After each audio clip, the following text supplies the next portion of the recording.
So if you think about when you first get out of bed in the morning, stretch the arms up. Oh, mine is always a little stretch into the side of the waist, a little flex through the shoulders perhaps. So think about those intuitive movements. If you've got a little bit longer, or perhaps you don't want to alarm all your co-workers if you're back in the office, or I don't know, the cat if you're working from home, sitting yourself comfortably, notice that hunch. And so if the chin is jutting forward, the head, the weight of the head, I can't remember off the top of my head, I'll find it and I'll post it in the comments, increases vastly the more we kind of jut it forward. So you want to think about bringing that chin back in line, so the head is back in line with the spine. And that in itself encourages you to sit up a little bit. You can feel that squeeze perhaps between the shoulder blades. You're sitting yourself a little bit more upright. There's a bit of a spread through the front of the chest. So that's the first thing to notice. If you're hunched over like that, can you draw a little bit of length up to the crown of the head? Take your attention all the way up here. Hands are going to rest on the thighs.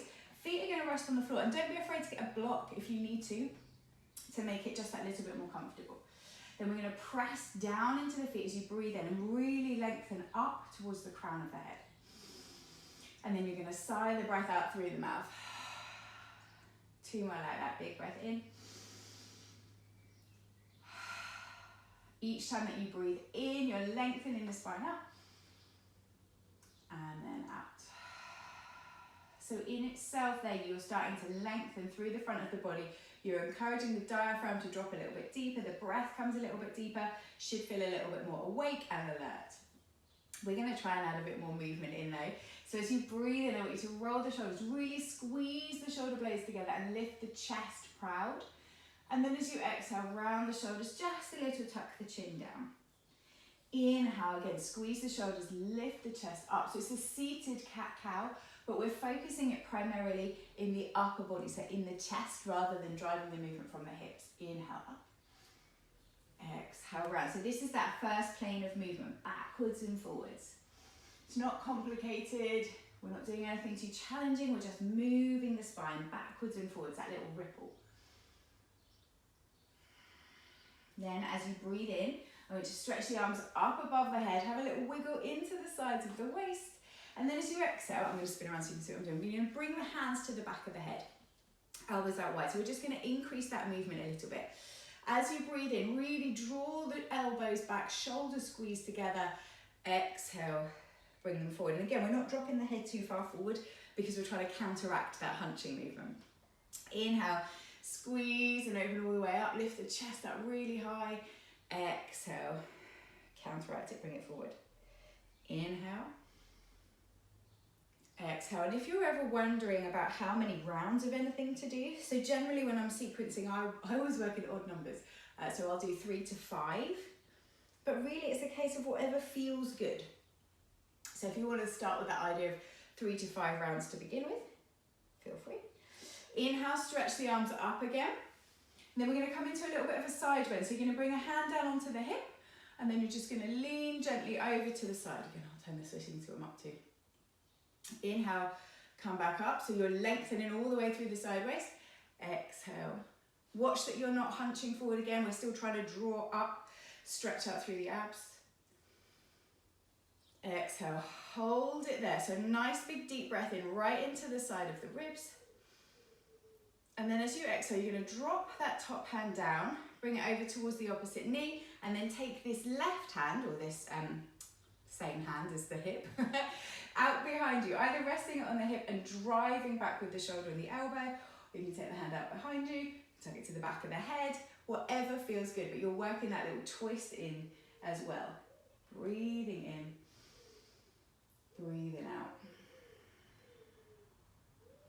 Keeping this hand crossed over the body, you're going to breathe in, lift that back hand all the way up and take it over. So you've crossed the arms, you're really stretching that space between the back of the shoulder blades. And then come all the way back up. So we worked into 2 different planes of movement then, didn't we? We took that side bend, so we're going to work to the opposite side, swaying over, and then back down. Inhale over, exhale, down, one more. Now you can make these 2 separate movements if you want to. I'm just trying to expedite it and bring them all into one. So you're bringing the arm up and then you're coming across into that twist. So the hand comes onto the opposite knee and then this opposite hand spirals the chest out. Either take it out behind you, you can rest it on the back of your chair if you've got a back to your chair, or onto the hip. So we've moved forwards and backwards, side to side, and then we're working into this twist. Deep breath in and out. Taking that back hand up and over, again, just because I like to sequence things, and we wiggle into the back of the shoulders, lift the head up. If it's not particularly convenient or you don't want to draw attention to yourself to do all of that movement, bring your hands to the back of the chair, and again, you can just squeeze the shoulders and have a little wiggle through the chest.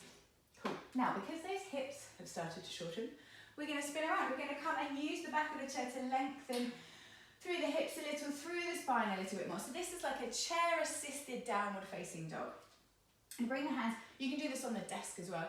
Bring the hands to the back of the chair. Take a big step back, so you can see I'm really leaning forwards. And then what I want you to do is think about pulling your hips back. So you can see that the chest is dropping down, the hips are sliding back. If the hamstrings are really tight, put a bend in the hamstrings. Let the head drop down, and then rather than in downward facing dog when we're keeping the head in line with the arms, I want you to think about letting the chest drop through a little bit and let the head dangle down. So you're really stretching out through the side of the waist, over the back of the shoulders, and also through the front of the chest here. You're going to hold it here for a couple of breaths. Feel free to kind of pulse it up and down again. As I said, add that little bend in the hamstrings if it feels good. Dangle the head and the neck around. And again, while we're here, we can add on a little bit more. So we can add on a little bit of a twist. We take that opposite hand underneath and grab a hold of this leg anywhere that feels good, whether it's calf, whether it's thigh, whatever it is. And then you're going to draw. So you're spiraling the chest round, trying to peek out underneath this armpit. Breathing in and out. Come back, work the same thing to the opposite side again, thinking about working for 3 breaths or 5 breaths or whatever feels good.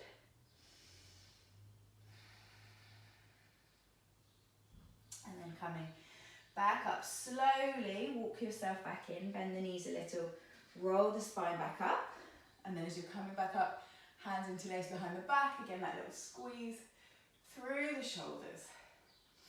Now predominantly we focused on the upper body because we were counteracting that hunch, but while we're here, why not just stretch out through the hips a little bit as well? So you've got a couple of different options here. You're going to come to stand resting either both hands on the chair, or you can take one hand on the chair depending on how balanced you're feeling. Now I want you to think about putting a bend in the knee and crossing this other foot up over, so you're letting that bent knee drop open. You can also do this while you're sitting on your chair, just crossing the leg up and over. Then we're going to sit down, so really sink the bottom down. You're getting a nice big stretch out through the glute, through the hips. To breathe deep and concentrate. Standing up tall and then just hugging that knee in towards the chest. This is a really great one for lower backache as well. And then swap sides. So that little bend in the knee gives you a shelf to rest the ankle up on. And if you are more comfortable here, you're still getting that stretch through the outside of the glute, through the outside of the thigh. So don't panic about that. Sit the bottom down and really stretching. You can pulse up and down if you don't want to hold it. Breathe, smile on your face, being eternally grateful for being able to move. And then lifting back up. So standing up nice and tall. Breathe in again, stretch the arms up above the head, press the chest a little bit proud. And then exhale, a little bit of a wiggle. And that is about us done for today.